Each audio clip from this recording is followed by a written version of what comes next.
Imagine that you believed this one anime figure is going to be very rare after release because of how popular it is. It is the best selling pre-order in every website, #1 ranking. So you pre-ordered 3 of them, the maximum allowed number instead of just 1, and you are a very happy person after release because the figure is indeed widely sold out, very rare, and selling for at least double the price in the aftermarket. So you listed your 2 other units of the very same figure online, selling it for double the price because that is the market value, hoping for some quick profit, And then it won't take long for some people to start accusing you of being an irresponsible scalper who is seeking for short-term easy profit. And then you had one friend, a very rich friend who is a very successful entrepreneur. He did the same exact thing as you did. He bought 3 houses for 400 grand each, and then 7 years later, he flips them for $1 million each. No one is angry at him. In fact, everyone's praising him for being an intelligent, a very smart investor. So the question here is whether this is scalping or investing, because it is kind of amazing how double standards work in society. Hi and welcome back to the channel. I'm Steven. Today with a rather interesting topic to discuss with you guys, which is related to anime figures. Yeah, reselling anime figures with the main goal of getting profits. Lots of profits. And this isn't just restricted to anime figures, right? People do it to any collectible, any merchandise where demand exceeds supply, right? It can be even a concert ticket, an ultra rare, already sold out event ticket even. People do that all the time. So the question here is that, I would love to hear opinions on this. Is the act of buying something just to flip it for profit something acceptable? Is it something you can agree with?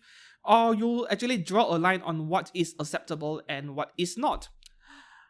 The example I just gave you guys in the introduction, that is a very classic example. A lot of people do it. I used to do it as a college student, because we as college students, we really don't get much pocket money. Yeah, so we need to find ways to make some money. I used to sell this figure. This was my best sale. This 1x5 scale figure of Kashiwazaki Senna by gift. Yeah. This figure was sitting in a local figure store in my country. Nobody wanted it. It was around $130 or so, brand new. And the figure sat there, unwanted, nobody bought it. And eventually the figure store had a sale, selling her for only $95. That is when I purchased it. And immediately after purchase, I put it on eBay, $350. And within 2 weeks, an American collector bought it. $350 up from $90. That is a great earning for me. Great pocket money. I could afford more figures. That was my best sale actually, and that happened like 10 years ago. Another story was this figure of Saber Outer Vortigan by Good Smile. Very similar story. I bought it for like $90 or $100. Figures were cheap back then. I sold it for double, $200 once again to an American over on eBay. And the best part about this Saber Outer Vortigan was that after I sold her for a 100% profit, within a year, she was being re-released at normal price. So you have to feel bad for the person who bought it for $200. Yeah.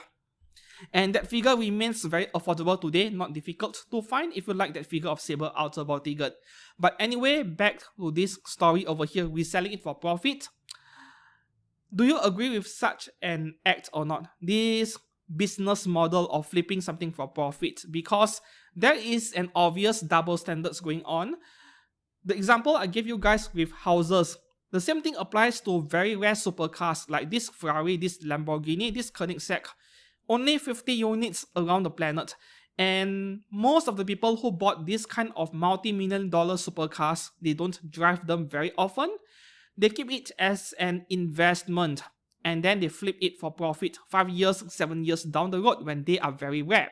The same can be said for art. Yeah, all those very expensive multi-million-dollar art, So this business model is nothing new. The only difference is the product being sold and the amount of risk versus reward. Buying a figure, a concert ticket, just to flip it for profit later, that is low risk, low reward, and you can sell it within a month or immediately after purchase. For houses, that is high risk, high reward, a higher amount of upfront expenditure, and you wait 5 to 10 years on average, and then the profits are a lot higher, right? So to me, they are actually the same thing, but the rich people seems to be the one making up the rules, and they classify one as scalping, the other one as investment. In my opinion, if you disagree with the very act of scalping, then you shouldn't be supporting the very act of investing in houses either. Because no matter how you see it, both acts, they actually deprive other people of what they are able to get normally under normal circumstances. You buy up a lot of figures and concert tickets and event tickets just to sell them later. You are denying other people from being able to acquire these event tickets, concert tickets at normal prices. You are causing harm to other people who want the same thing. But for houses, it is actually kind of the same thing. Yeah, if you are buying up cheap, affordable houses just to flip it for profit later, you are denying people in the lower income group of being able to afford these houses. So, from a morality standpoint, both are not a good thing, to be honest. So this is my own personal view. There is a line you shouldn't cross. If you buy the maximum number allowed, for example, 3 figures per person, 3 concert tickets per person, and then you sell the other 2 for profit, I think that is perfectly acceptable. However, if you are the type who buys out the entire inventory, maybe you bought 100, 200 entrance tickets for this exclusive event. Buy all of it. You buy the entire inventory. And then you sell it. You deny so many people of being able to purchase a ticket at a normal price. Yeah, that is totally a dick move in my opinion. And this is actually a problem with quite a number of Bandai products, to be precise, right? In anime figures, you don't really see this happen very often. I mean, people do flip figures for profit, but not to the extent of causing a very severe supply and demand issue. However, you can't say the same with Bandai premium stuff. Yeah, Bandai premium or P Bandai. So, over in Japan, they have this problem where you have collectors, so-called figure collectors, Gunpla collectors and so on from China, and also those within Japan itself, who will turn up in your shop and then they buy out the entire inventory. This Gundam kit just came out. They buy all of it just to sell it for profit later. And it is a problem because that limited model kit, yeah, they wipe out the inventory completely. There's nothing left. If there are 20 in stock, they buy all of it. And that is something completely unacceptable. Yeah. So the funny thing is that some of these Gunpla stores in Japan, they started having exams or tests for the customers before they buy this model kit. They ask you questions about this Gundam series, this Gundam originated from, and if you couldn't answer the questions, yeah, they won't sell it to you. That is a genius way of handling the problem, but that is only purchasing in store. The problem of purchasing online, that is harder because the same person can make multiple different accounts and buy it over and over again, yeah, exceeding the quota limited for each person. Yeah, websites like Ami, they do take a look at the address, and if you have multiple different accounts but the address is the same, you are screwed anyway.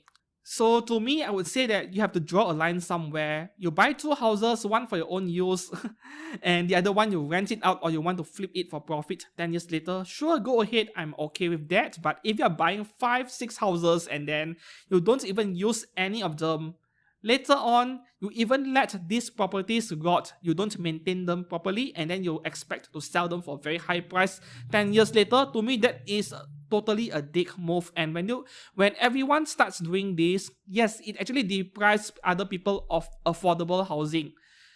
So, what do you think about this topic of investment or scalping of anime figures or anything else for the matter? I would love to hear your opinion on this. Please do drop down a comment below if you watched this video up to this point. I really do appreciate it.